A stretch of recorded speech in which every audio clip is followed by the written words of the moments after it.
Re-bienvenue dans une nouvelle vidéo crypto. Aujourd'hui, bon oui, on a une map ici qui est dans le rouge, mais je reste dans le positif. Je sais pas pour vous, moi personnellement, je suis toujours bullish.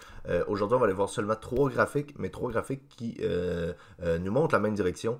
Donc un pour le TH, deux pour le Bitcoin, si je me trompe pas, là, je me souviens plus exactement du deuxième, mais on va aller voir ça ensemble, ça va être très intéressant. Donc là, on a le BTC et le TH à plus de moins 10%, donc moins 12, moins 15%. Ensuite de ça, la majorité des altcoins à moins 20, moins 30%. Là, on est sur du 7 jours, donc on a une semaine assez dans le rouge. Mais on va aller voir pourquoi. Selon moi, on aurait potentiellement la dernière phase de manipulation avant de repartir. Peut-être qu'on va aller un petit peu plus bas, peut-être qu'on n'ira pas. Sans personne ne peut le savoir, mais je pense que c'est très, très, très manipulé comme marché en ce moment. Si vous avez des liquidités, je pense que ça reste des bons moments pour accumuler. Et sinon, si on se trompe et on part dans un bear market, ben, le pire qui va arriver, c'est qu'on va continuer à faire un DCA. Pour moi, je vais recommencer à faire un DCA dans les bottoms. Je l'ai fait tout au long du bear market de 2022, 2023 même et un petit peu 2024 aussi. Ça l'a quand même payé. Mon portefeuille est encore dans le positif malgré une correction de plus de 50-60% sur le marché crypto depuis 2 mois, environ 2-3 mois. All-time high en décembre. Et en 2-3 mois, on a fait plus de moins 50%. Donc ça, c'est quand même dur pour des marchés boursiers, mais pour les marchés crypto, on est habitué. Donc, si vous avez acheté dans le top de décembre, c'est sûr que vous êtes dans le négatif, ça peut faire mal, mais si vous avez fait un DCA tout au long du bear market, ben c'est payant. Et dans le pire qui va arriver, c'est que si on part vers un bear market, ben on va recommencer à faire un DCA et ça va repayer dans le prochain cycle aussi. Donc on va réajuster les zones, mais je pense pas qu'on est parti pour un marché baissier. Pas encore, je pense qu'on est dans des zones de manipulation incroyables. Premier graphique ici que je vais vous montrer, c'est donc le BTC. Là, on va comparer le cycle de 2017 à celui de 2025, puisque celui de 2021, ben, il y avait deux tops. Il y a eu la COVID, donc ce cycle-là est un petit peu spécial aussi. En ce moment, on compare un petit peu plus le cycle de 2025 à celui de 2017. Si on prend le bear market, ensuite de ça, la hausse et la phase exponentielle ici, là, on a fait du bear market, donc du bottom du bear market jusqu'à la phase avant d'avoir la phase plus en expansion. Là. Donc, on a une phase ici haussière, mais ensuite de ça, on a une phase beaucoup plus explosive à la hausse. Donc plus verticale là. Et si on compare avec le cycle d'ici, ben on a notre phase à la hausse aussi qui correspond à celle-là. Donc si on prend le bear market le bottom du bear market jusqu'à la zone ici, on est à 850 jours. Donc on prend à peu près la partie qui commence à être un petit peu plus exponentielle. Si on prend le bottom du bear market 2022, fin 2022, jusqu'à où on est en ce moment, on est à environ 850 jours aussi. Donc ça, c'est très, très intéressant à voir. Pardon. Ensuite de ça, ici, je vais dézoomer. Graphique très très intéressant du Bitcoin en monthly. Donc chaque bougie égale un mois. Donc c'est sur du très très long terme. Là. Ici, on a les deux tops de 2021. Donc premier top, deuxième top. Ensuite de ça, on a eu notre bear market au complet. On n'est pas venu retester ça. On a eu notre correction de 8 mois ici, l'année dernière. Ensuite de ça, on est venu briser ça à la hausse. Regardez-moi cette énorme bougie verte à la hausse.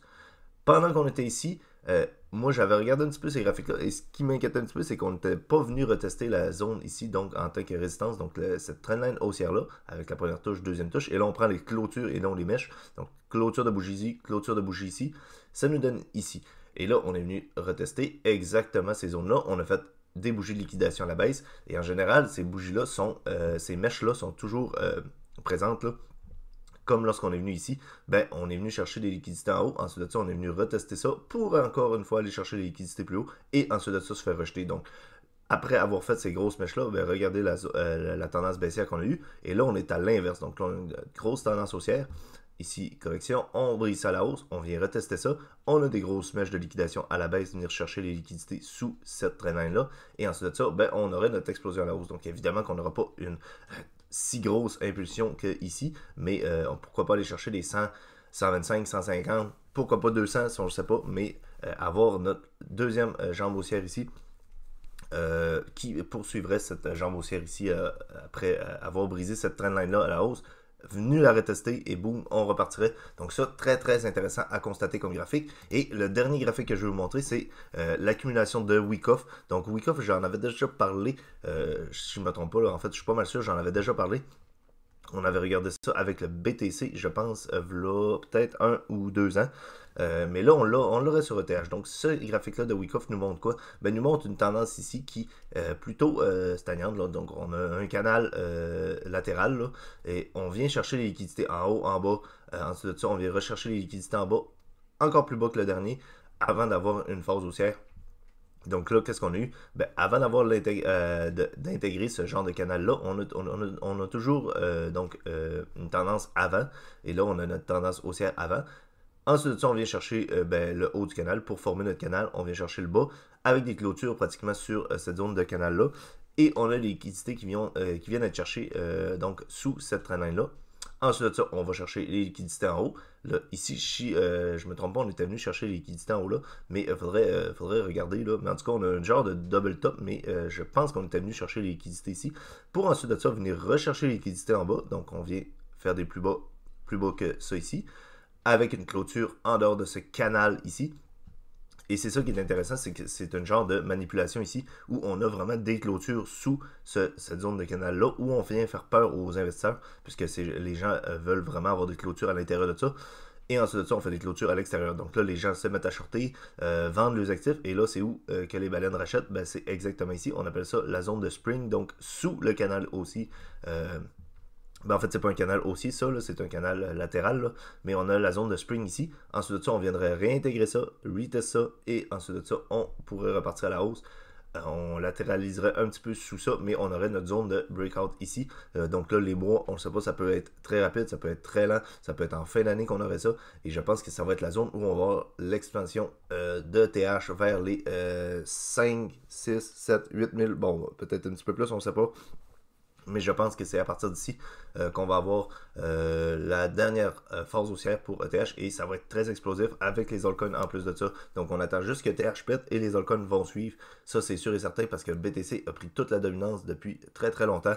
Et là, ben, je pense qu'on a une dernière phase de manipulation ici. Donc désolé pour ma gorge, j'ai un petit peu mal à la gorge là, si ça paraît, désolé, mais tout ça pour conclure que oui, je pense qu'on est encore dans un cycle haussier, plusieurs signes qui montrent la même chose, on a toutes les baleines qui accumulent et on a la manipulation du marché avec la peur sur X qui se fait ressentir. On avait un Fear and Greed Index à 10 la semaine dernière, donc on voit pas ça souvent, là, les Fear and Greed Index, donc c'est la peur dans le marché énorme.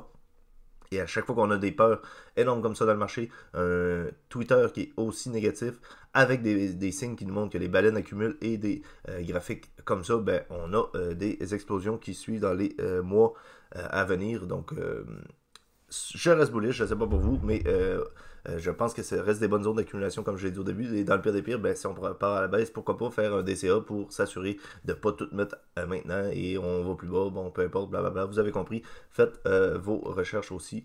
Évidemment, ce n'est pas des conseils en investissement. J'espère que cette vidéo-là vous a plu. N'hésitez pas de laisser un j'aime, un commentaire, de vous abonner. Nous, on va se revoir la semaine prochaine. D'ici là, prenez soin de vos investissements. Bye.